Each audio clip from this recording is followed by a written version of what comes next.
Someone gets a text back a little slower than usual. Then plans get canceled twice in 1 week, for reasons that sound almost too casual. Then, out of nowhere, a small disagreement turns into a much bigger one than it should. Nothing dramatic happened. No betrayal, no fight, no bad news.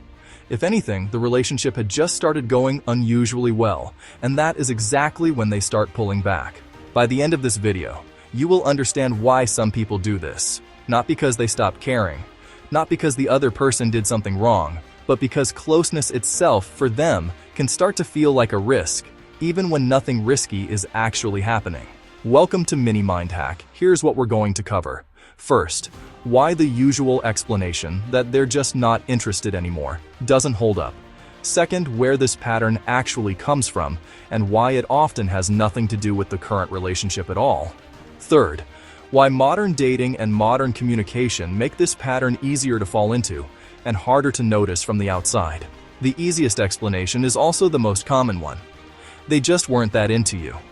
It's simple. It protects the other person's ego, and sometimes it's even true. But it doesn't explain a specific pattern therapists see constantly. Someone who pulls back not when things are going badly, but specifically when things start going well. A relationship gets more stable, more affectionate, more defined, and that is precisely the moment one person starts creating distance. That timing is the detail worth paying attention to.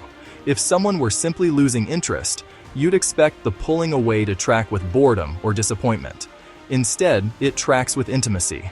The better things get, the more uncomfortable one person becomes. That's not indifference. That's a reaction to something specific happening in the relationship, and it points toward a mechanism running underneath, one that has very little to do with how good or bad this particular partner actually is. To understand that mechanism, it helps to go back to a British psychiatrist named John Bowlby, working in the 1950s and 60s. Bowlby studied children who had been separated from their caregivers during wartime evacuations and long hospital stays, and he noticed something that felt almost too obvious to matter at first. How consistently a child's early bond with a caregiver was treated shaped how that child would relate to closeness for the rest of their life. Bowlby called this an internal working model, essentially a mental blueprint for what closeness means. If early care was steady and dependable, the blueprint says people can generally be trusted to stay. But if early care was inconsistent, sometimes warm, sometimes distant, sometimes overwhelming, the blueprint says something different. Closeness eventually leads to disappointment, so don't get too comfortable. That blueprint doesn't stay in childhood.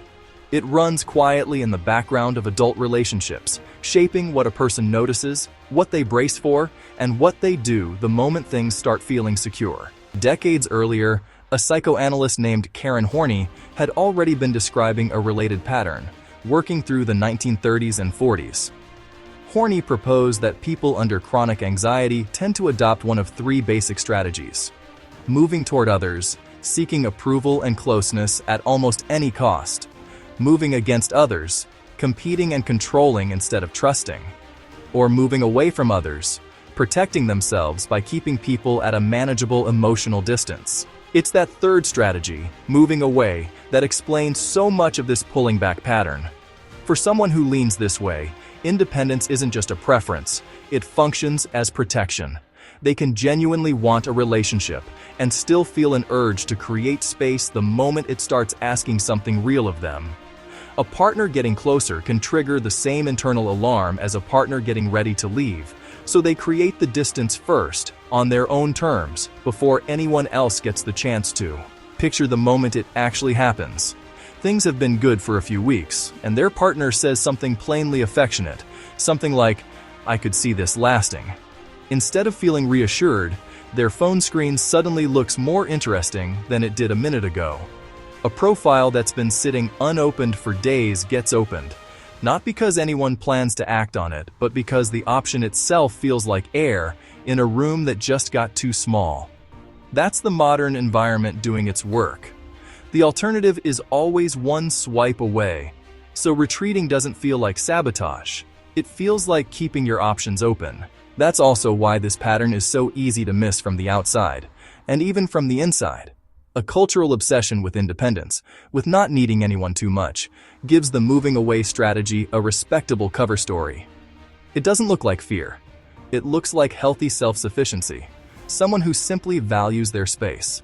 So the retreat gets explained away by both people, long before anyone asks what it's actually protecting against. A psychologist named Sue Johnson, developing what became emotionally focused therapy in the 1980s, watched this play out directly in couples therapy sessions.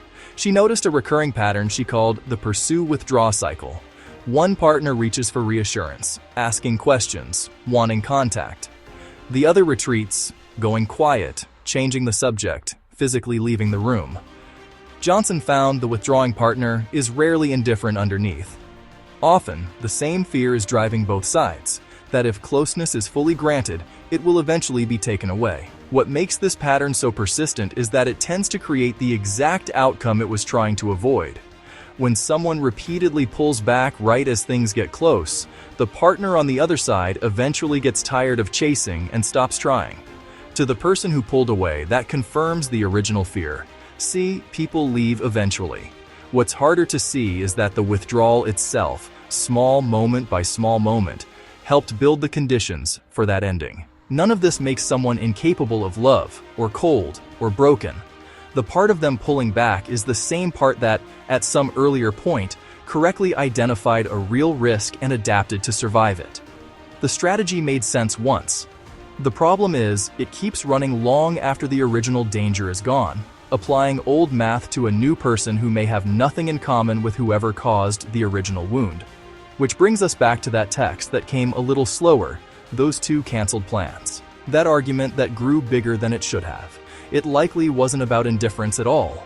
It was an old alarm system going off in a room that isn't actually on fire. Recognizing that alarm for what it is, a memory rather than an actual warning, is often the first step towards staying instead of leaving first. Thank you for watching this one all the way through. If it gave you a clearer way to understand someone in your life or yourself, consider subscribing to Mini Mind Hack. See you in the next episode.